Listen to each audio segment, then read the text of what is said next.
Hello dear students, কেমন আছো সবাই? আশা করি ভালোই আছো। Welcome to BR chemistry class. তো আজকে আমি চলে এসেছি তোমাদের সামনে আরেকটি নতুন ক্লাস, নতুন ভিডিও নিয়ে। যদি ভিডিওটি তোমাদের ভালো লেগে থাকে, চ্যানেলটি সাবস্ক্রাইব করো, বেল আইকনে প্রেস করো এবং লাইক, শেয়ার, কমেন্ট করো, যাতে আমি পরবর্তী ভিডিও তৈরির মোটিভেশন পাই। তো চলো আজকে শুরু করি, তোমাদের যে নতুন ক্লাসটি নিয়ে আসছি সেটা নিয়ে আলোচনা। পর্যন্ত পড়ানো হয়েছিল জৈব যৌগের দুটো ভাগ, একটা হাইড্রোকার্বন আর একটা দেখো নন হাইড্রোকার্বন ছিল। আগের দিন আমরা হাইড্রোকার্বনের ভাগগুলো পড়েছিলাম, কী কী ধরনের হাইড্রোকার্বন হতে পারে এবং তাদের উদাহরণ সহযোগে পড়েছিলাম।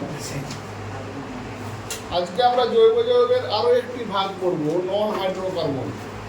নন হাইড্রোকার্বন কথাটার অর্থ হচ্ছে যারা হাইড্রোকার্বন নয়। কারা হাইড্রোকার্বন নয়? না, এইটি জৈব যৌগের আরো একটি শ্রেণী। এইসব জৈব যৌগ কার্বন এবং হাইড্রোজেন দ্বারা তো গঠিত হবেই।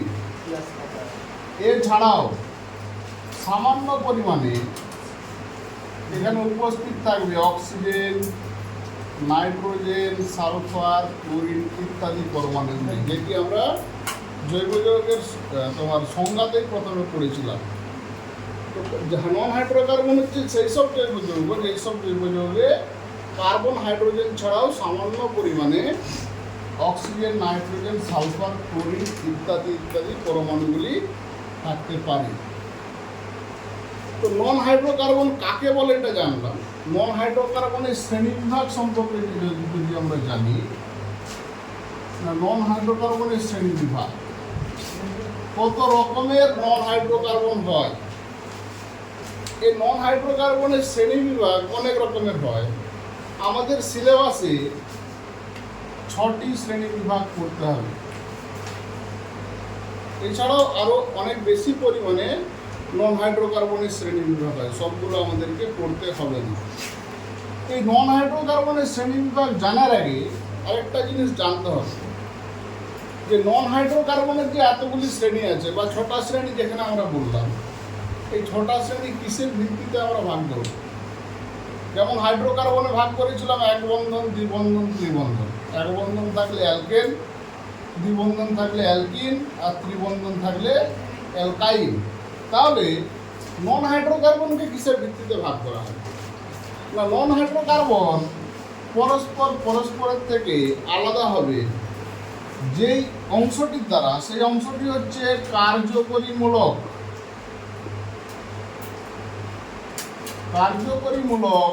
বা ফাংশনাল গ্রুপ।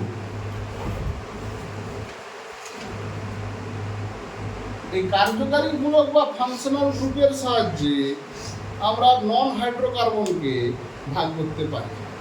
এই কার্যকারী গ্রুপটা কি? এর সংজ্ঞা হিসাবে আমরা বলবো, যে মূলক দ্বারা বা যে মূলক একটি জৈব যৌগ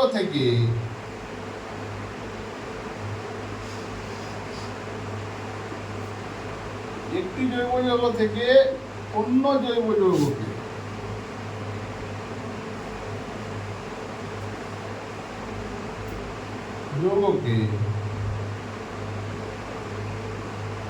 গঠন ও ধর্মে পৃথক করে, তাকেই আমরা বলবো কার্যকারী মূলক। এই মূলকের দ্বারাই একটি জৈব যৌগ অন্য একটি জৈব যৌগের থেকে গঠনে আলাদা হয় এবং তাদের ধর্মে আলাদা হয়। সেই জন্য নন হাইড্রোকার্বনের শ্রেণী বিভাগে কার্যকারী মূলক একটা খুব গুরুত্বপূর্ণ অংশ। এখানে মনে রাখতে হবে, একটি কার্যকারী মূলক হলো এক শ্রেণীর জৈব যৌগ বা নন হাইড্রোকার্বন। একটি কার্যকারী মূলক দিয়ে একটা শ্রেণীর জৈব যৌগ আমরা তৈরি করতে পারি। এরকম অনেক শ্রেণী আছে, 15-20টা শ্রেণী আছে। তার মধ্যে আমাদেরকে পড়তে হবে 6টা ভাগ বা 6টা শ্রেণী। তবে বিভিন্ন কার্যকারীমূলক এবং তাদের কি কি শ্রেণী আমাদেরকে পড়তে হবে সেটা আমরা এবারে দেখব। যে 6টি কার্যকারীমূলক আমাদের আছে, এই 6টি কার্যকারীমূলক কি কি এবং তারা কি কি শ্রেণী তৈরি করে সেগুলো আমরা এখানে পড়ব।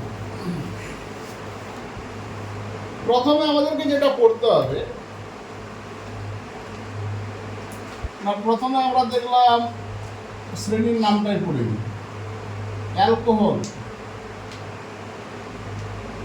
অ্যালকোহল হলো একটা শ্রেণীর জৈব যৌগ। এই অ্যালকোহলকে দেখে চিনব কি করে, বা এই অন্যান্য জৈব যৌগের থেকে কি করে আলাদা। এই অ্যালকোহলের কার্যকারী গ্রুপ হলো OH। যে কোনো জৈব যৌগে OH এই অংশটি যদি থাকে সেই জৈব যৌগকে আমরা বলবো অ্যালকোহল। এর গঠন যদি আমরা লিখি, এর গঠন হবে O সিঙ্গেল বন্ড H। এখানে অক্সিজেনের মাথায় দুটি লোন পেয়ার থাকবে, সেটি তার গঠন। এই OH গ্রুপ দিয়ে দেখো, এই OH গ্রুপের একটা যোজ্যতা কিন্তু এখানে খালি রাখা আছে, এখানেও একটা যোজ্যতা খালি রাখা আছে। কেন খালি রাখা আছে? না এই যোজ্যতাতে এসে কার্বন বন্ধন করে, কার্বনটা যুক্ত করা হয়নি। কার্বন যুক্ত করা হলে অ্যালকোহল যৌগ তৈরি হবে। এটা কি অ্যালকোহলের কার্যকারী গ্রুপ বা কার্যকারী মূলক। যে কোনো সহজ ভাষায় যদি বলতে পারি, এটা জৈব যৌগের লেজ একটা বলতে পারি। এই জৈব যৌগের সঙ্গে এটা যুক্ত থাকবে। কি বললাম, ব্যাপারটা ক্লিয়ার হলো? তো এই অ্যালকোহলের ওই কার্যকারী গ্রুপ OH দিয়ে আমরা অসংখ্য জৈব যৌগ তৈরি করতে পারি। তাহলে এটা একটা শ্রেণী, একটি কার্যকারী গ্রুপ, একটি শ্রেণীর যৌগ। অ্যালকোহল হচ্ছে একটি শ্রেণী, তার কার্যকারী মূলক হচ্ছে OH। এরকম দ্বিতীয় শ্রেণী আমরা পড়ব অ্যালডিহাইড।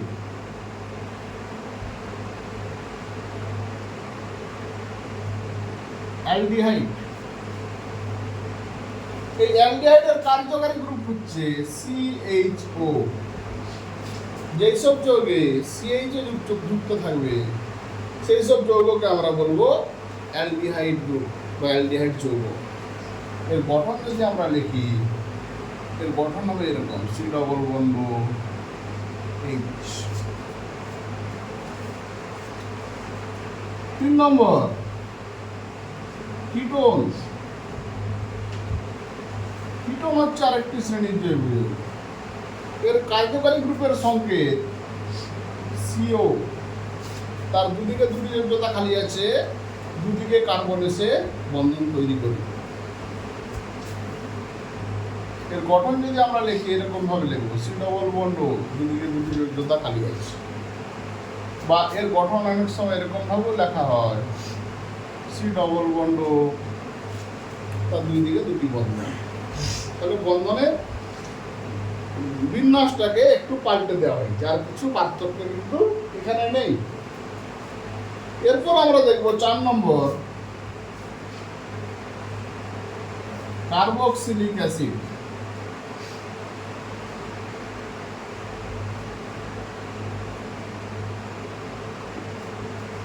এই কার্বক্সিলিক অ্যাসিড হচ্ছে একটি শ্রেণীর জৈব যৌগ, যার কার্যকারী গ্রুপের সংকেত হচ্ছে COOH। এটা আমরা আগে কিছুটা ক্ষেত্রে দেখে এসেছি, COOH এই অংশটা আমরা আগে দেখে এসেছি কিছুটা। এর গঠন যদি আমরা দেখি, দেখো C ডবল বন্ড OH।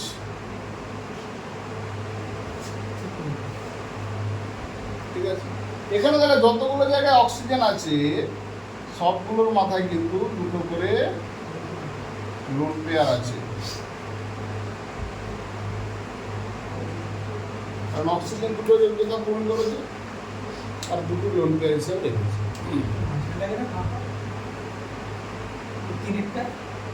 দুটো লাইন টেনেছে কিনেরটা, এটা হ্যাঁ ওরকম এখানটা ফাঁকা থাকে।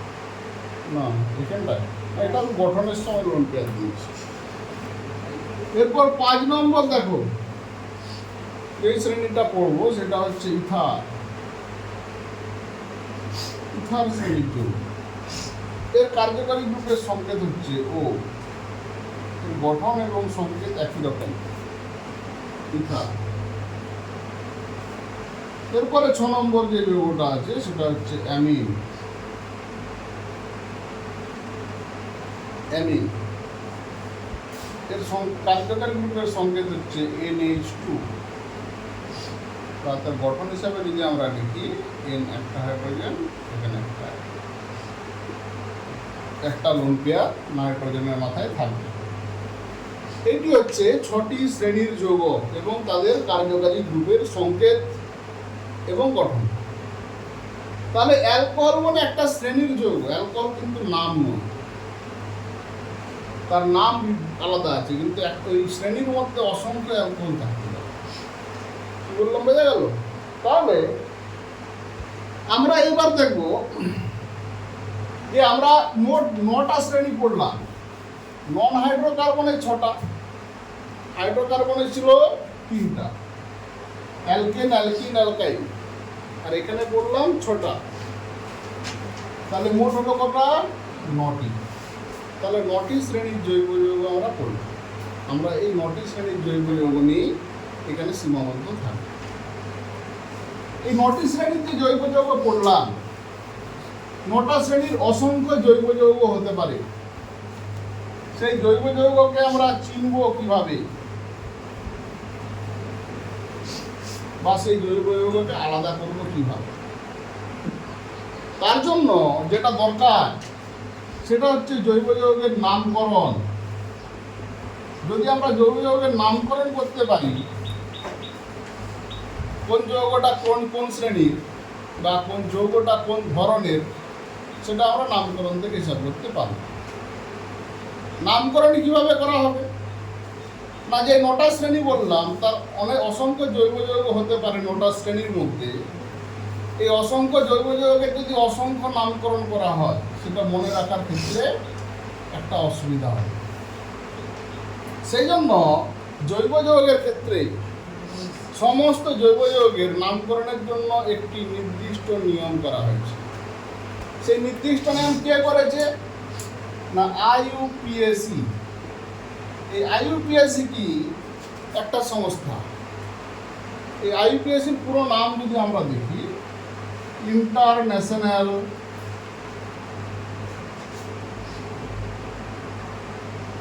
Union of pure and applied chemistry. এটা হচ্ছে আন্তর্জাতিক সংস্থা, যে সংস্থার উপরে সমস্ত দেশের, পৃথিবীর সমস্ত দেশের রসায়ন চর্চা এর সঙ্গে সম্পর্ক এবং এর নিয়মাবলী এই সংস্থা ঠিক করে। তো এই সংস্থা জৈব যৌগের নামকরণের জন্য নির্দিষ্ট নিয়মাবলী ঠিক করে দিয়েছে। সেই নিয়মাবলী অনুসারেই আমাদেরকে জৈব যৌগের নামকরণ করতে হবে। কি বললাম, বোঝা গেছে? সেই জৈব যৌগের নামকরণের জন্য কি কি নিয়ম আমাদেরকে দেখতে হবে, সেই নিয়মগুলি আগে আমরা দেখি। প্রথম যে নিয়ম আমাদেরকে দেখতে হবে জৈব যৌগের নামকরণ করার জন্য, সেটি হচ্ছে কার্বন চেন বা কার্বন শৃঙ্খল ঠিক করা। এই জিনিসটা কি? এই নিয়মটা কিভাবে দেখব? আমরা জানি জৈব যৌগ মানেই মূলত কার্বন দিয়েই তৈরি হয়েছে। তাহলে জৈব যৌগের মূল শৃঙ্খল তৈরি হয়েছে কার্বন দিয়ে। আমি এইদিকে আরেকটা কার্বন দিয়ে দিলাম। এইখানে দেখো দুটো শৃঙ্খল তৈরি হলো। যদি আমরা ভাবি, এই একটা শৃঙ্খল দেখো, এই চেন বরাবর কার্বন এদিকে বড় এদিকে গেছে। আরেকটা শৃঙ্খল দেখো এইখানে তৈরি হয়েছে, এই একটা শৃঙ্খল। তাহলে দুটো চেন এখানে তৈরি হয়েছে। এই দুটো চেনের মধ্যে এই দিক থেকে এই দিক পর্যন্ত যাওয়ার একটা পসিবিলিটি আছে, আবার এই দিক থেকে এই দিক হয়ে এখানে আসার পসিবিলিটিও আছে। তাহলে কোনো জৈব যৌগে যদি এরকম চেন থাকে, তাহলে কোন চেনটাকে মূল চেন হিসাবে ভাববো? মূল চেন কথাটার অর্থ হচ্ছে দীর্ঘ শৃঙ্খল, কোনটাকে আমরা মূল শৃঙ্খল হিসাবে ভাববো। তখন দেখতে হবে নাম্বারিং, এই দিক দিয়ে কটি কার্বন আছে, দুটো চেনেই দেখতে হবে যে এই লম্বা দিকে গেলে আমি কটি কার্বন পাবো। 1 2 3 4, 4টি কার্বন পাবো। যদি এই দিক থেকে এইদিকে আসি কটি করে কার্বন পাবো? 1 2 3। তাহলে কোনটি দীর্ঘ? যেদিকে গেলে বেশি কার্বন পাবো সেটি হচ্ছে দীর্ঘ কার্বন শৃঙ্খল বা দীর্ঘ শৃঙ্খল। দীর্ঘ কার্বন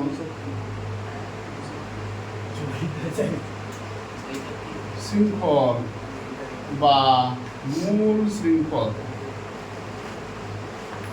মূল শৃঙ্খল, এটা যদি মূল শৃঙ্খল হয় তখন তাহলে এটা আর শৃঙ্খল থাকবে না। তখন দেখো এই যে অংশটা বাইরের দিকে বেরিয়েছিল, এই অংশটা হয়ে যাবে শাখা।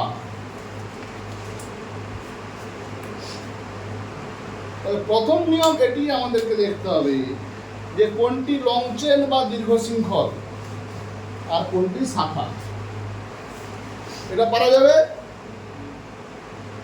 এখানে একটা সুবিধা আছে, আমাদের সিলেবাস অনুযায়ী এখানে 3টি কার্বন সংখ্যা বিশিষ্ট জৈব যৌগের নামকরণ আমাদের করতে হবে। অতএব এখানে দীর্ঘ চেন নিয়ে অতটা ঝামেলা হবে না। তবুও জিনিসটা জেনে রাখতে হবে যে যেদিকে বেশি কার্বন সংখ্যা পাবো সেই দিক থেকে সেইটি হবে তার মূল শৃঙ্খল বা দীর্ঘ শৃঙ্খল। কি বললাম বোঝা গেল? দ্বিতীয় নিয়ম, এই দীর্ঘ শৃঙ্খল বাছার পরে আমি কি করব?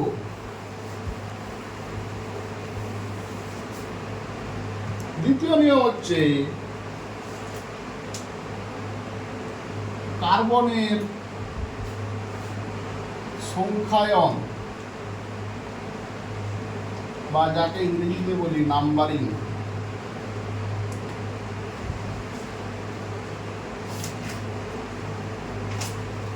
নিয়মের প্রথমে লেখা আছে কার্বনের সংখ্যায়ন। তাহলে কার্বন চেন যদি আবার দেখি,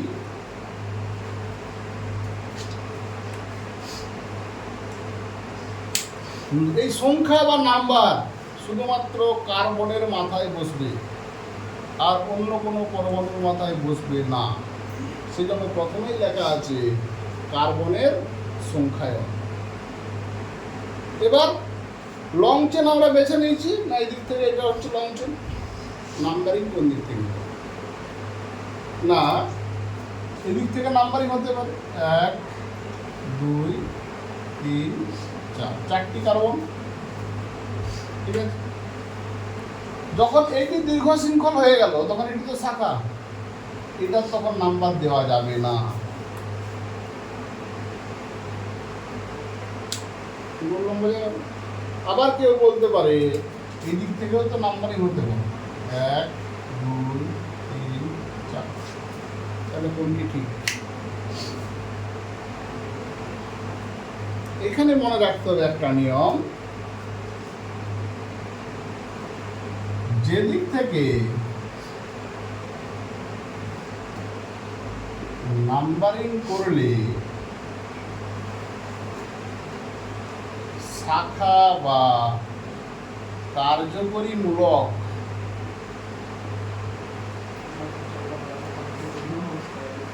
কম সংখ্যা পাবে,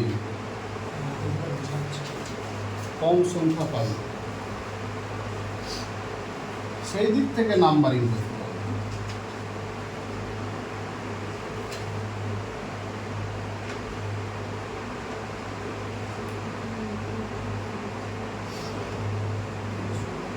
সেই দিক থেকে নাম্বারিং করতে হবে। আমি যদি এটাকে শাখা বা কার্যকারী মূলক কোনো একটা ধরি, আপাতত শাখায় দিচ্ছি, এটার জায়গায় কার্যকারী গ্রুপও থাকতে পারে, কোনো সমস্যা নেই। তাহলে দেখো এই দিক থেকে যদি নাম্বারিং করি 1 2 3 4 শাখা পড়ছে 2 নম্বর কার্বনে, আর এদিক থেকে যদি নাম্বারিং করি 1 2 3 4 শাখা পড়ছে 3 নম্বর কার্বন। তাহলে কোনটি ঠিক কোনটি ভুল?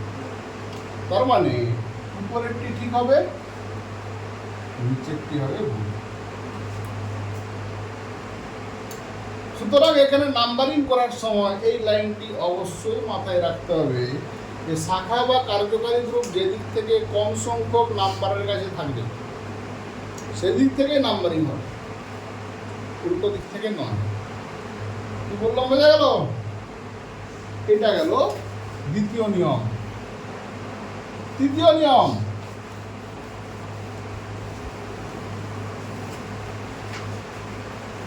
কার্বনের সংখ্যায়নের সঙ্গে যুক্ত। কার্বন সংখ্যায়ন আমরা করলাম, এরপর এই যে কার্বনের সংখ্যাগুলো আমরা দিলাম। কোন জৈব যৌগে একটি কার্বন থাকতে পারে শৃঙ্খলে, তখন নাম্বার একই বসবে। কোন জৈব যৌগে দুটি কার্বন থাকতে পারে, কোন জৈব যৌগে 3টি কার্বন থাকতে পারে, 4টা থাকতে পারে, 5টা থাকতে পারে। তাহলে শৃঙ্খলে কার্বনের কোনো ঘাটতি নেই, কার্বন অসংখ্য পরিমাণে থাকতে পারে, 100 200 300 এরকম সংখ্যক কার্বন পরমাণু থাকতে পারে। সব থেকে কম কত থাকবে না, সবচেয়ে বেশি অসংখ্য, সেটা নিয়ে আমরা যাচ্ছি না। তাহলে যদি কোনো কার্বন শৃঙ্খলে একটি কার্বন থাকে তার নাম কি হবে? না, কার্বন শৃঙ্খলে যদি একটি কার্বন থাকে তাকে আমরা ডাকবো মিথ বলে। মিথ, তার ইংরেজি নাম হচ্ছে METH, মিথ। যদি দুটি কার্বন থাকে তার নাম হবে ইথ, ETH। যদি 3টি কার্বন থাকে তার নাম হবে প্রোপ, PROP। যদি 4টি কার্বন থাকে তার নাম হবে বিউট, BUTE। যদি 5টি কার্বন থাকে তার নাম হবে পেন্ট, তার ইংরেজি হচ্ছে PNT, পেন্ট। এরপরে হয় 6 নম্বর থাকলে হবে হেক্স, 7 নম্বর থাকলে হবে হেপ, 8 নম্বরে অক্ট, 9 নম্বরে নন, 10 নম্বরে ডেক। এরকমভাবে চলতে থাকবে, কিন্তু আমরা সীমাবদ্ধ থাকবো 3টি কার্বন পর্যন্ত। তবু দুটো আমরা এক্সট্রা করে রাখলাম, যে কটি কার্বন থাকলে তার নামকরণ কি হবে। তাহলে কার্বনের সংখ্যায়ন এবং কার্বনের নামকরণ, এই জিনিসটা বোঝা গেল। এরপর আমরা যেটা দেখব যে কার্বন শৃঙ্খলে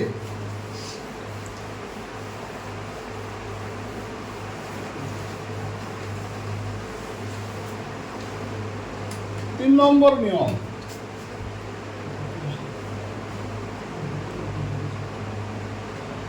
কার্বন শৃঙ্খলে উপস্থিত বন্ধন।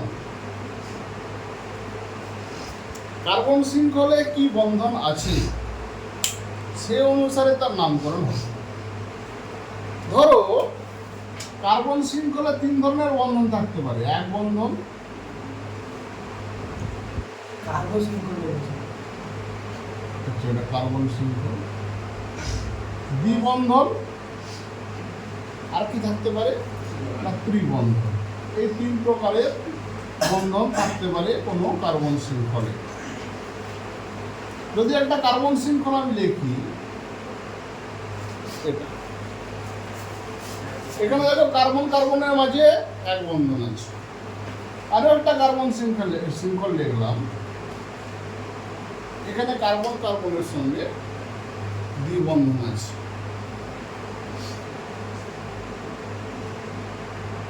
এখানে ত্রিবন্ধন আছে।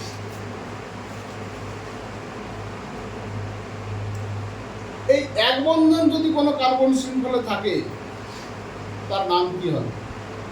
না, কার্বনের সংখ্যাতে আমরা যে নাম বললাম তারপরে হবে এন। যদি দ্বিবন্ধন থাকে, কার্বন প্লাস দ্বিবন্ধনের অবস্থান, দ্বিবন্ধন কত নম্বর কার্বনে আছে সেটা দেখতে হবে, প্লাস শেষ হবে নামকরণ ইন দিয়ে। ঠিক আছে। যদি ত্রিবন্ধন থাকে সেখানেও কি হবে? কার্বন সংখ্যার নাম প্লাস ত্রিবন্ধনের অবস্থান প্লাস আইন। এবার এর সাথে কার্যকারী গ্রুপ যখন যুক্ত হবে এই নিয়মটা কিছুটা পাল্টাবে। এখানে শুধু আমরা কার্বন শৃঙ্খল দিলাম, কার্বন শৃঙ্খলে এক বন্ধন আছে, তার সঙ্গে কার্যকারী গ্রুপ আছে। যদি এরকম থাকে তখন এই এনের উচ্চারণটা একটু পাল্টে যাবে। এই এনের উচ্চারণটা কখনো এন হয়, কখনো আন হয়। তো এখানে একটা জিনিস আমরা বলে নিই, যদি শুধু কার্বন শৃঙ্খলের নামকরণ করতে হয় তখন কার্বন সংখ্যা প্লাস এন, তার উচ্চারণ হবে এন। যদি এখানে কোনো একটা কার্যকারী গ্রুপ আছে, ধরো এক্স আমি ধরে নিলাম, তখন কি হবে? না, কার্বন সংখ্যা প্লাস এন প্লাস কার্যকরী গ্রুপটা আলাদা নিয়মে বলবো, ছাড় এখানে গুলিয়ে যাবে। তো এক বন্ধন থাকলে হবে এন, দ্বিবন্ধন থাকলে হবে ইন, ত্রিবন্ধন থাকলে হবে আইন। এক বন্ধনের সংখ্যা দেওয়ার দরকার নেই, অবস্থান দেওয়ার দরকার নেই, কিন্তু দ্বিবন্ধন বা ত্রিবন্ধনে তার অবস্থান দেওয়া কিন্তু জরুরি। দ্বিবন্ধনটা 1 নম্বর কার্বনে আছে না 2 নম্বর কার্বনে আছে। যেমন ধরো এটা যদি কার্বন শৃঙ্খল ধরি, এর নাম্বারিং কোন দিক দিয়ে হবে? যেদিকে দ্বিবন্ধন কাছে পড়বে 1 2 3, তাহলে দ্বিবন্ধন শুরু হচ্ছে কোথায়? 1 নম্বর থেকে। তাহলে এখানে দ্বিবন্ধনের অবস্থানের জায়গায় বসবে 1। এখানে যদি নাম্বারিং শুরু করি 1 2 3, তিনটার জন্য প্রোপ। ত্রিবন্ধন কোথায় আছে? 1 নম্বর কার্বন থেকে শুরু হচ্ছে, তার মানে তার অবস্থান হচ্ছে 1 2 এর মাঝে, শুরু হচ্ছে 1 নম্বর থেকে। সেজন্য তার ত্রিবন্ধনের অবস্থানের জায়গায় লাগলো আইন, 1, তারপরে আইন দিয়ে শেষ হবে। কি বললাম বোঝা গেল? এই ইন আইন এর সাথে আরেকটা নিয়ম আমরা যোগ করব, উপস্থিত বন্ধন প্লাস কার্যকরী গ্রুপ।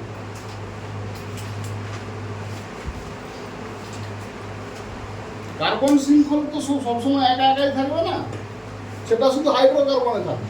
কিন্তু যদি নন হাইড্রোকার্বন হয় সেইখানে কার্বন শৃঙ্খলের পাশাপাশি কার্যকারী গ্রুপ থাকবে, তখন তার নামকরণ কী হবে? সেম নিয়ম যখন আমরা ধরো এখানে কার্যকারী গ্রুপটা আমি এক্স লিখেছি, এখানে লেখাই থাকে, তাহলে যখন কার্বন শৃঙ্খল ধরলাম তার নিয়ম কি? কার্বন সংখ্যা প্লাস এন, এর পরে আরেকটা জিনিস যোগ হবে প্লাস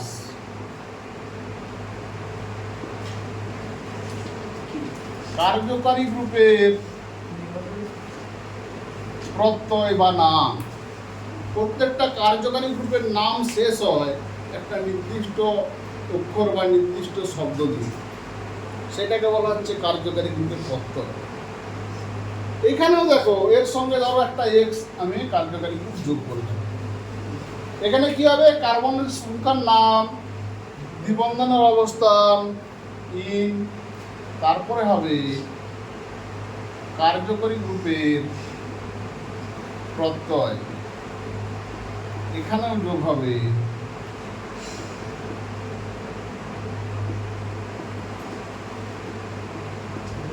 কার্যকারী গ্রুপের প্রত্যয়।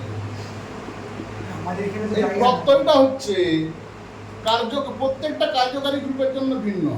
ভিন্ন কার্যকারী গ্রুপের জন্য ভিন্ন ভিন্ন হবে। যখন তাদের নামকরণ আমরা করব তখন এই প্রত্যয়গুলো সম্পর্কে আমরা জানব। এটা হলো 3 নম্বর নিয়ম।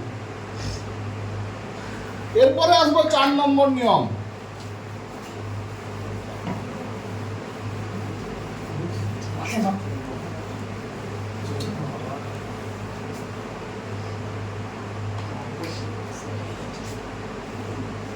যদি কোনো যৌগে একাধিক কার্যকারী গ্রুপ থাকে,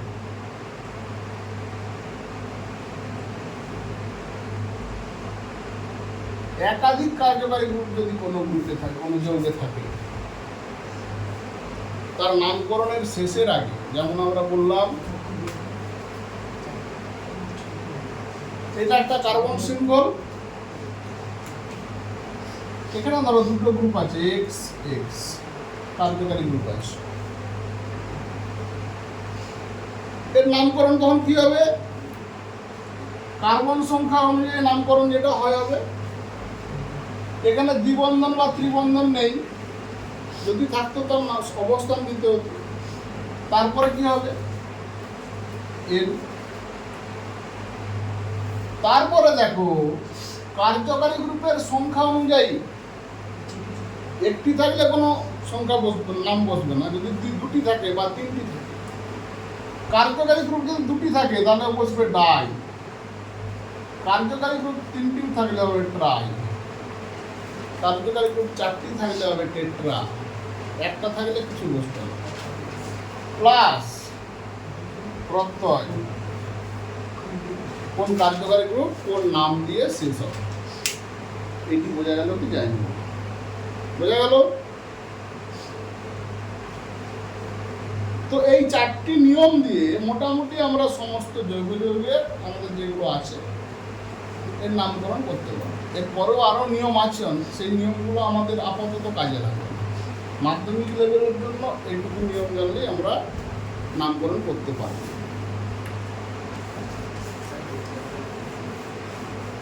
এরপর যে 9টি শ্রেণী আছে, এই 9টি শ্রেণী আমরা বললাম,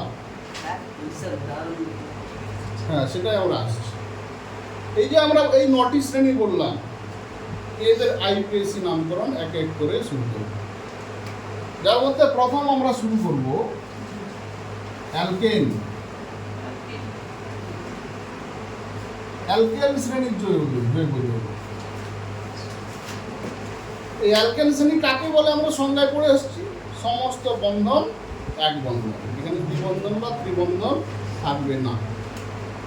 এই অ্যালকেন শ্রেণীর সাধারণ সংকেত CnH2n+2, এইটিকে বলা হয় অ্যালকেন শ্রেণীর সাধারণ সংকেত।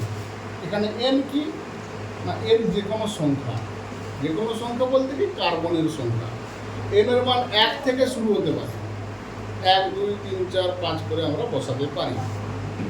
তাহলে n এর মান যদি 1 বসাই, একটা এই ফর্মুলা থেকে একটা যৌগের সংকেত পাবো।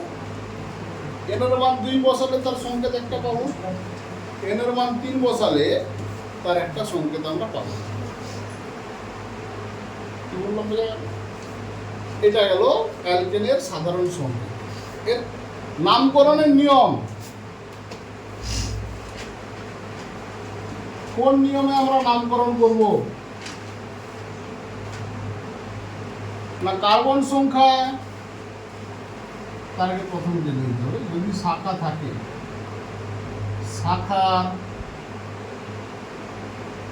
অবস্থান ও নাম, এই শাখাটা আমরা এরপরে একটা অংশ পড়বো, সেখানে গিয়ে শাখাটার নাম সম্পর্কে জানবো।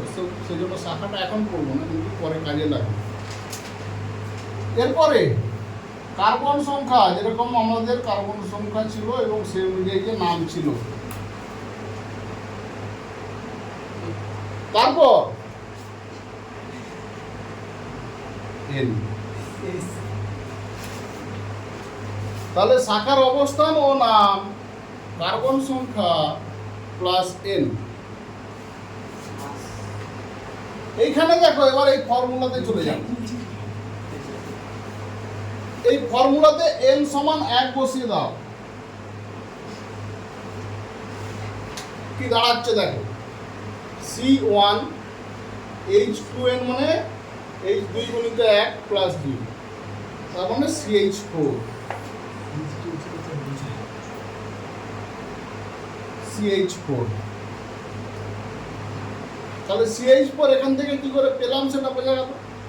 এই CH4 হচ্ছে অ্যালকেন শ্রেণীর প্রথম যৌগ বা প্রথম যৌগ।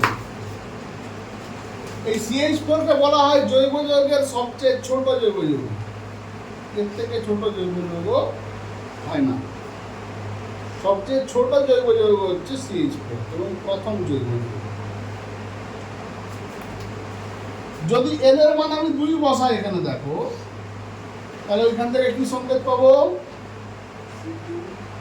C2H6 2 H2 মানে 4 প্লাস 2 C2H6।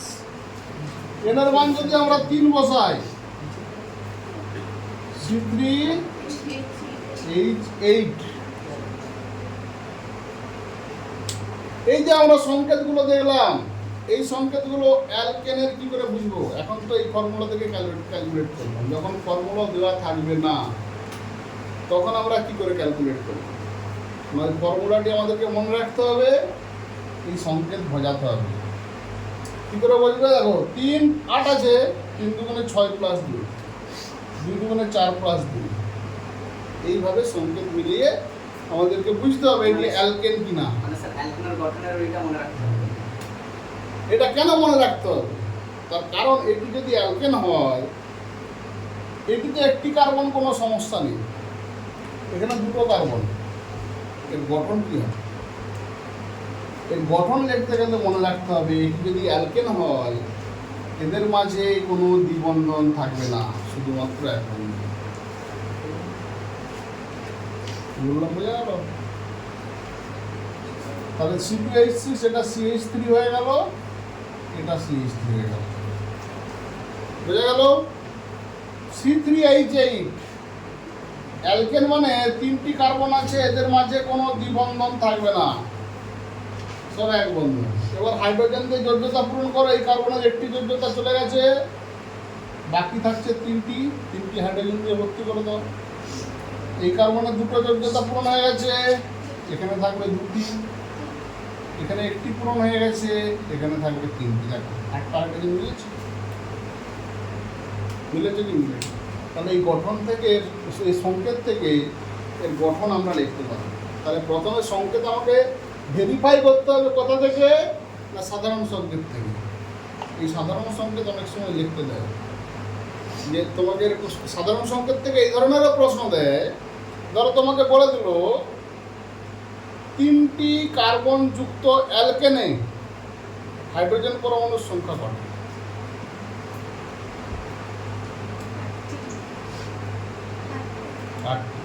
তখন n এর মান 3 বসিয়ে দাও, তাহলে হাইড্রোজেন পেয়ে যাবে। কি বললাম বোঝা গেল। এখান থেকে এই ধরনের প্রশ্ন পড়ে, বা অ্যালকেনের সাধারণ সংকেত লেখো, এই প্রশ্ন করতে পারে। তো আমরা এখানে নামকরণ দেখছি, তাহলে সাধারণ সংকেত দেখলাম, নামকরণের নিয়ম দেখলাম, তার গঠন কিছু লিখলাম। এদের নাম কি হবে, নামকরণের প্রথম নিয়ম নাম্বারিং। এখানে একটি কার্বন আছে, তাহলে নিয়ম কি, কার্বন সংখ্যা প্লাস n। একটি কার্বন থাকলে তার নাম কি হয়, মিথ যুক্ত n। আইপিএস নাম হলো মিথেন।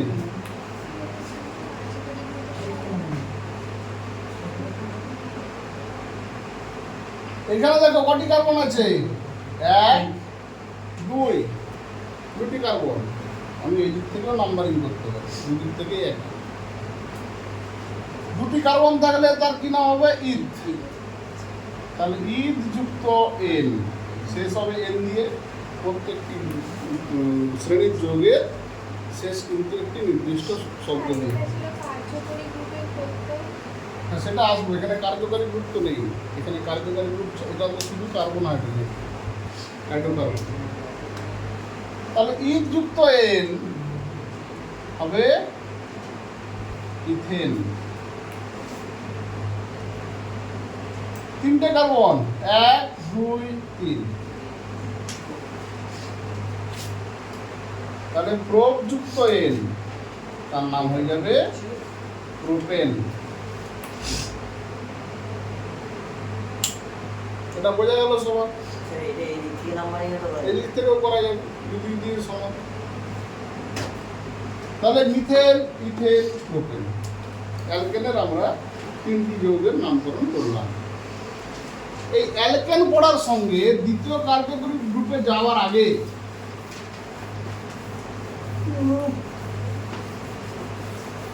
আরেকটা টার্ম আমাদেরকে পড়তে হবে যেটি শাখার জন্য কাজে লাগবে, সেটি হচ্ছে অ্যালকিল।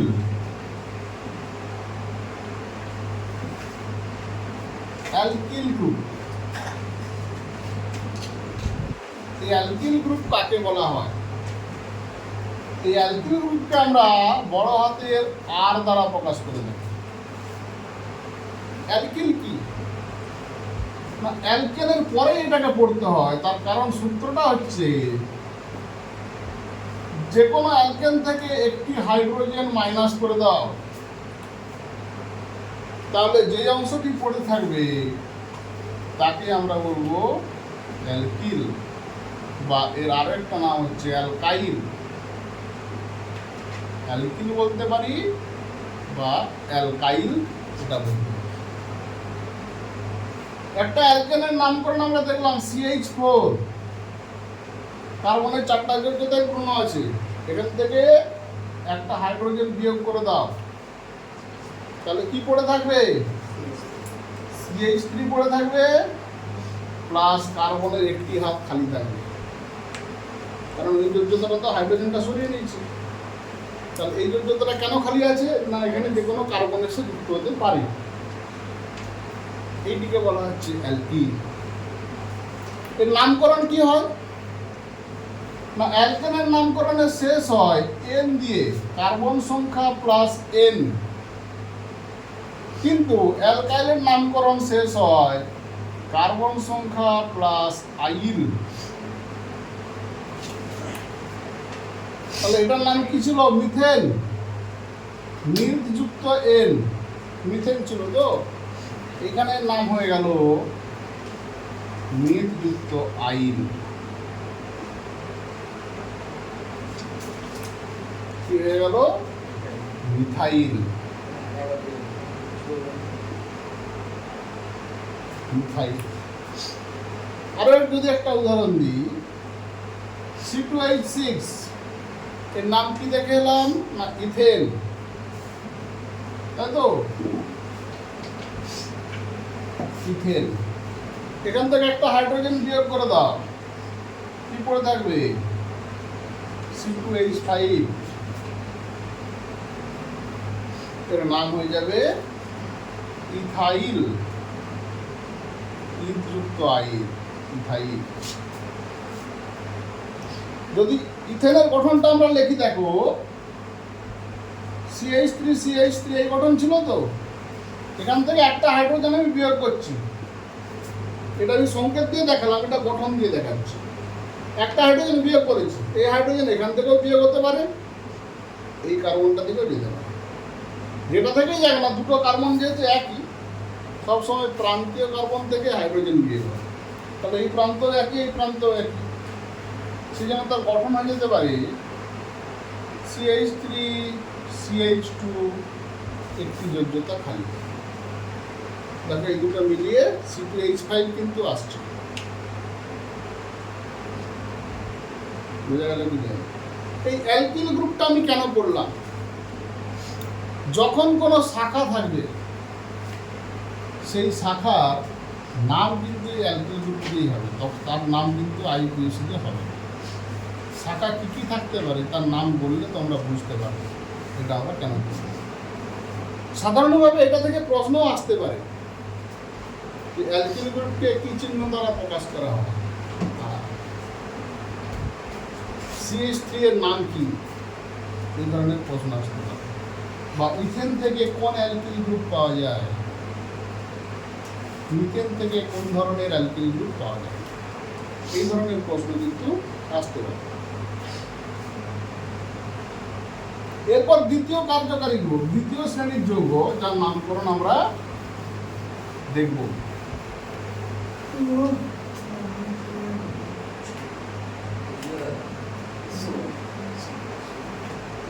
অ্যালকিন।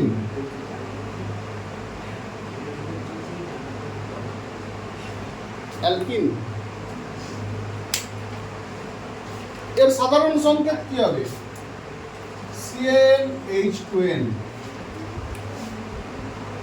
এখানে কন্ডিশন হচ্ছে n এর মান 2 থেকে বসবে, 1 বসবে না। তার কারণ হচ্ছে অ্যালকিনে দ্বিবন্ধন থাকে, আমরা জানি। তাহলে দ্বিবন্ধন হতে গেলে মিনিমাম 2টি কার্বন লাগবে। একটি কার্বনে কি দ্বিবন্ধন হবে? সেজন্য n সমান 2 থেকে শুরু হবে মিনিমাম। এর নামকরণের নিয়মটা দেখে নাও। নিয়ম কি আছে? যদি শাখা থাকে, শাখার নাম, অবস্থান, আগে অবস্থান তারপর নাম, প্লাস কার্বন সংখ্যা অনুযায়ী তার নাম, প্লাস দ্বিবন্ধনের অবস্থান, দ্বিবন্ধন কোথায় আছে, এর নামকরণের শেষ হবে ইন দিয়ে। এখানেও কার্যকারী গ্রুপ নেই, সেজন্য কার্যকারী গ্রুপের প্রত্যয় এখানে আমরা ব্যবহার করব না। তাহলে এখানে n এর মান আমরা প্রথমে 2 বসাই। n সমান 2 হলে কি পাবো? এই সমীকরণে C2H4 পাবো তো। n সমান যদি আমরা 3 বসাই, C3H6। n সমান যদি 4 বসাই, C4H8। তাহলে অ্যালকিন শ্রেণীর যৌগকে আমরা চিনব কি করে? দেখো, এখানে যতগুলি কার্বন তার ডবল হাইড্রোজেন। এটি হচ্ছে অ্যালকিন শ্রেণীর যৌগ। এটি চিনে আমাদের লাভ কি হবে? না, যখন এর গঠন লিখতে যাব তখন একটি জিনিস মাথায় রাখতে হবে, যে 2টি কার্বনের মধ্যে দ্বিবন্ধন আছে। এখানে যেহেতু 2টি কার্বন, সেজন্য 2টা কার্বনের মধ্যে দ্বিবন্ধন হয়ে গেছে, কোনো সমস্যা নেই। 2টো হাইড্রোজেন এখানে দিয়ে দিলাম, 2টো এখানে দিয়ে দিলাম, দেখো যোগ্যতা হয়ে গেল। যখন 3টে থাকবে, তাহলে প্রথমে 3টে কার্বন এক বন্ধন দিয়ে লিখবো। হয় এই 2টো কার্বনের মাঝে একটা দ্বিবন্ধন থাকবে, না হয় এই 2টো কার্বনের মাঝে একটা দ্বিবন্ধন থাকবে। আমি এইদিকে একটা দিয়ে দিলাম দ্বিবন্ধন। এবার যোগ্যতা বোঝাও। এই কার্বনের 2টো যোগ্যতা পূরণ হয়ে গেছে, তার মানে এখানে 2টি হাইড্রোজেন লাগবে। এই কার্বনের দেখো 1 2 3 3টি যোগ্যতা পূরণ হয়ে গেছে, তাহলে এখানে হাইড্রোজেন লাগবে 1টি। এই কার্বনে হাইড্রোজেন লাগবে দেখো 3, তাহলে 3 3 6 হাইড্রোজেন বোঝা গেছে। যদি 4 নম্বর 4টা কার্বন দিই, 1 2 3 4, এইখান থেকে সমস্যা শুরু হয়। 4টা কার্বন যদি দিই, এটা আমরা 3টে আগে সেরে নিই, তারপর 4 নম্বরটা নিয়ে শুরু করি। তাহলে এদের নামকরণটাকে দেখে নাও। 1 নম্বর 2 নম্বর এদিকে নাম্বারিং করতে পারি, বা এদিকেও করতে পারি, দুটোটাই সমান থাকে, কোনো সমস্যা নেই। তাহলে নিয়ম দেখে, এখানে শাখা আছে নেই, কার্বন সংখ্যা কটি আছে? 2টি। তাহলে ইথ প্লাস দ্বিবন্ধনের অবস্থান কোথায়? 1 থেকে শুরু হচ্ছে, 1 হয়ে গেল। শেষ হবে কি দিয়ে? ইন। তাহলে কি হলো? ইথ 1 ইন, ইথ হাইড্রেন 1 ইন। যেহেতু অবস্থানটা 1 নম্বর, সেই জন্য অবস্থানটা না দিলেও চলে। এটাকে আমরা ছোট করে লিখতে পারি ইথিন। যদি অবস্থান 1 থেকে 1 ছাড়া অন্য জায়গায় হয়, তখন কিন্তু দিতেই হবে। এটি গেল এর নাম্বার। এবার দ্বিতীয় ক্ষেত্রে দেখো, স্যার যেটা ইথ হবে না, দ্বিতীয় উদাহরণটা দেখো, এদিক দিয়ে নাম্বারিং এদিক 1 2 3 এদিকে হতে পারে, 1 2 3 এদিকে হতে পারে, কিন্তু দ্বিবন্ধন এদিকে আছে, তার মানে নাম্বারিং এদিক থেকে হবে। তাহলে কার্বন সংখ্যা কটা? 3টা। 3টে কার্বন মানে প্রোপ। দ্বিবন্ধন কোথায় আছে? 1 নম্বর কার্বনে 1। শেষ হবে কি দিয়ে? না ইন দিয়ে। Prop 1 in. এটাকে আমরা যেহেতু 1 আছে সেজন্য আমরা লিখতে পারি শুধু প্রোপিন, প্রোপ যুক্ত ইন, প্রোপিন। যদি 1-এর জায়গায় অন্য কোনো সংখ্যা থাকে তখন কিন্তু আমরা নাম্বারটা বসাতেই হবে আমাদের। 4 নম্বর কার্বন থেকে 2-3টা সম্ভাবনা আছে, এই সম্ভাবনাগুলো আমরা একটু দেখে নিই। যদি 4টা কার্বন থাকে,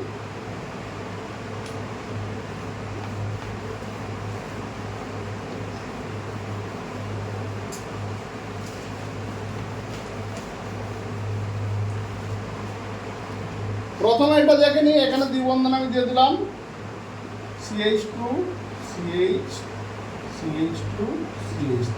তাহলে যোগ্যতা বলি হাইড্রোজেন দিয়ে দিলাম। নাম্বারিং কোথা থেকে হবে? এদিক থেকে না এদিক থেকে? ডান দিক থেকে হবে। 1 2 3 4।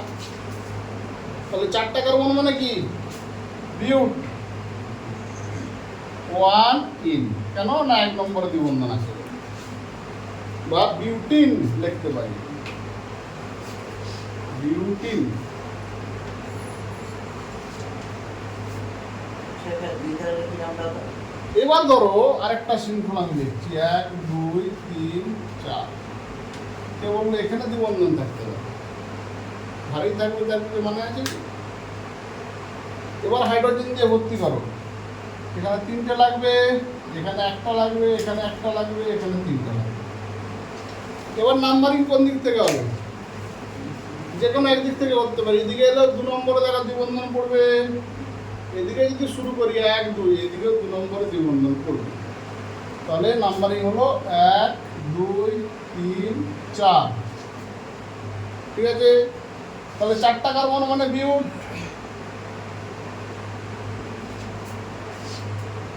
দ্বিবন্ধনের অবস্থান কোথায়?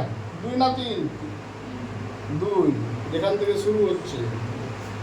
তাহলে বিউট 2 ইন। এখানে শুধু বিউটিন লিখতে পারবো না, লেখা যায়, এইটাকে আরেকভাবে লেখা যায়। 2টাকে সামনে নিয়ে চলে আসো, 2। তাহলে কি পড়ে থাকলো? বিউট যুক্ত ইন। তাহলে কি হবে? 2 বিউটিন।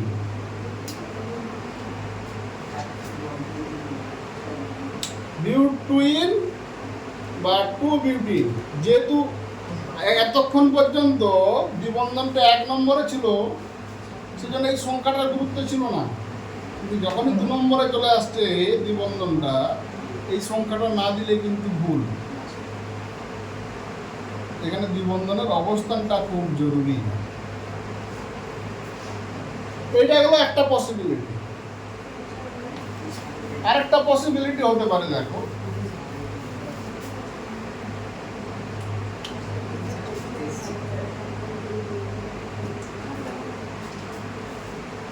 কেউ বললো 4টা কার্বন একই লাইনে থাকবে, তার মানে কি আছে? এরকম হিসাবেও থাকতে পারে। দিয়ে এখানে একটা দ্বিবন্ধন আমি দিয়ে দিলাম। এবার হাইড্রোজেন দিয়ে ভর্তি করে দাও। এটা 2টো আছে মানে 2টো লাগবে। 1 2 3 4, এই 4টায় ভর্তি হয়ে গেছে, লাগবে না।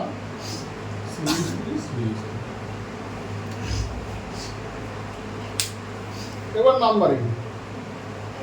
এখানে দেখো 2টো শৃঙ্খলের পসিবিলিটি আছে। এই একটা শৃঙ্খল, আবার এই দিক দিয়ে একটা শৃঙ্খল, দুটোই হতে পারে। কেন? দেখো 1 2 3, এদিকে এলেও 3টে কার্বন, 1 2 3, এদিকে এলেও 3টে কার্বনই থাকছে। তাহলে যে কোনো একটা দিকে আমি নিতে পারি। যদি আমি এই দিক থেকে নাম্বারিং শুরু করি 1 2 3, এদিক থেকে কেন শুরু করলাম? না দ্বিবন্ধন কাছে পড়বে। যদি এটা মূল শৃঙ্খল হয়, তাহলে বাকি যে এইচটি পড়ে থাকলো এটি হচ্ছে শাখা। বললাম বোঝা গেছে? নামকরণের প্রথম নিয়ম ছিল, দেখো এই প্রথমেই নিয়মটা ছিল শাখার অবস্থান ও নাম। শাখা কোথায় আছে? 2 নম্বরে আছে। তাহলে কি লিখবো? 2 মিথাইল। মিথাইল কোথা থেকে পেলাম? CH3 নাম আমরা মিথাইল দেখে এসেছি কোথা থেকে? অ্যালকাইল থেকে। তাহলে এর নাম হচ্ছে মিথাইল, 2 মিথাইল। 3টে কার্বন, প্রোপ। দ্বিবন্ধন কোথায় আছে? 1 নম্বরে, 1 ইন। এবার 1টাকে আমরা নাও লিখতে পারি, তাহলে লিখবো 2 মিথাইল প্রোপিন।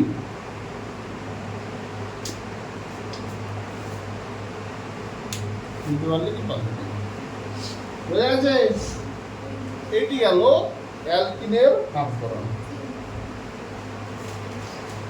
এবার কেউ যদি ধরো এইটাকে মূল শৃঙ্খল ধরতো, তখন এটা তখন শাখায়। ধরো কে বললো না আমি এটাতে 3 দেবো না, এটাতে 3 দেবো, সেটাও তো চলবে। তখন এটা হয়ে যাবে শাখা। নাম একই থাকবে কিন্তু বিন্যাসটা একটু আলাদা।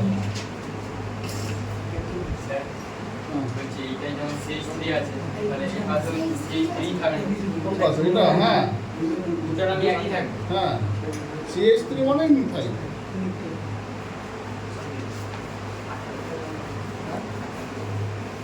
এরপরে আমরা দেখব আরেকটি শ্রেণী, সেটা হচ্ছে অ্যালকাইন।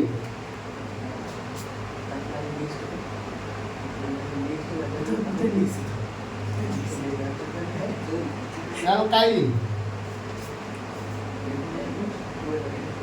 দেখে কি করে চিনবো? ত্রিবন্ধন থাকবে। অ্যালকাইন মানে ত্রিবন্ধন থাকবে। এর সাধারণ সংকেত কি হবে? CnH2n-2। এটি হচ্ছে অ্যালকাইনের সাধারণ সংকেত। এখান থেকে কার্বন সংখ্যা, হাইড্রোজেন সংখ্যা আমরা বসাতে পারি। এরও নামকরণ নিয়ম একই। যদি শাখা থাকে তবে শাখার অবস্থান ও নাম আমাকে দিতে হবে।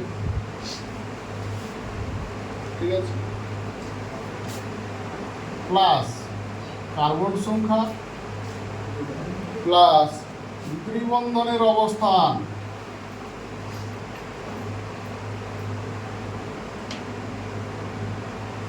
প্লাস আইন।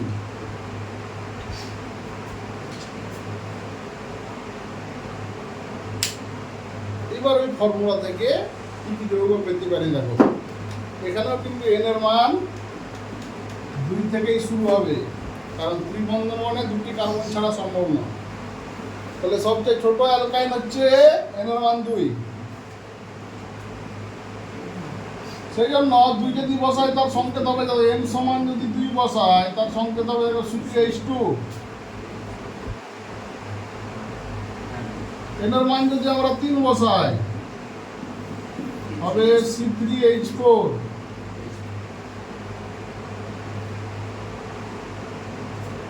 n এর মান যদি আমরা 4 বসাই C4H6।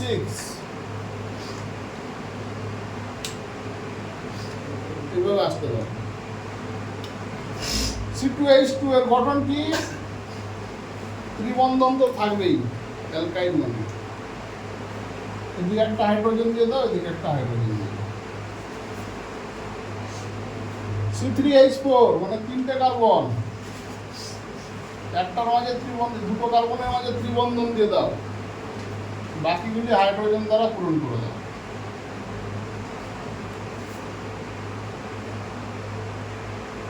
হাইড্রোজেন কিন্তু যোগ্যতা অনুযায়ী সবসময় করবে। C4 4টি কার্বন, 1 2 3 4, ত্রিবন্ধন এখানে দিয়ে দাও, এখানে 2টো বসবে, এখানে 3টে বসবে। তার গঠন আমরা লিখে ফেললাম। এবার নামকরণ দেখো, 1 2। তাহলে কার্বন সংখ্যা এখানে শাখা নেই, কার্বন সংখ্যা দুটো আছে মানে ইথ, তাহলে ইথ,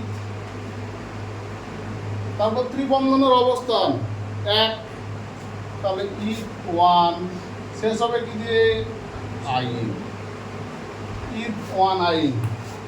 যেহেতু সংখ্যাটা 1 সেজন্য আমরা এটাকে লিখতে পারি ইথাইন। এরপরেরটা দেখো, এদিক থেকে নাম্বারিং হবে 1 2 3, কারণ এদিক থেকে ত্রিবন্ধন কাছে আসছে। 3টে কার্বন, প্রোপ 1 আইন।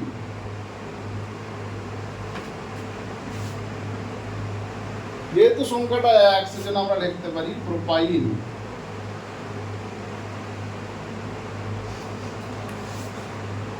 এদিক থেকেও দেখো, এটার ক্ষেত্রে দেখো নাম্বারিং করো 1 2 3 4, 4টে কার্বন, তাহলে বিউট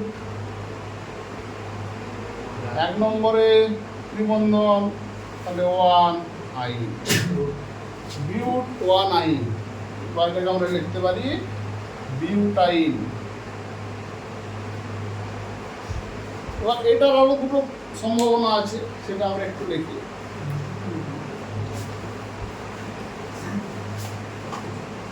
ত্রিবন্ধন মাঝেও আসতে পারে,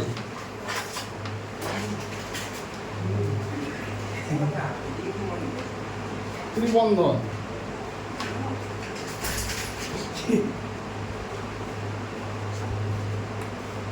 এবার নাম্বারিং করো, এদিক থেকে নাম্বারিং করলো 2 নম্বরে ত্রিবন্ধন আসবে, এদিক থেকে করলো 2 নম্বরে ত্রিবন্ধন আসবে, তাহলে নাম্বারিং হবে 1 2 3 4। কার্বন সংখ্যা কটা? 4টা। বিউট ত্রিবন্ধন কোথায় আছে? 2 নম্বরে, বিউট 2 আইন।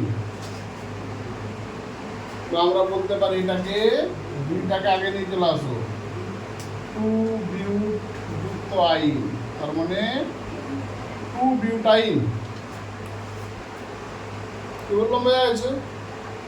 তো এটি হচ্ছে অ্যালকাইন শ্রেণীর জৈব যৌগের নামকরণের পদ্ধতি। তো আজকে আমরা শিখলাম অ্যালকেন, অ্যালকিন, অ্যালকাইন, এই 3টি শ্রেণীর জৈব যৌগের নামকরণ। আজকে এটাই থাক, পরের দিনের পরেরটা শুরু হবে।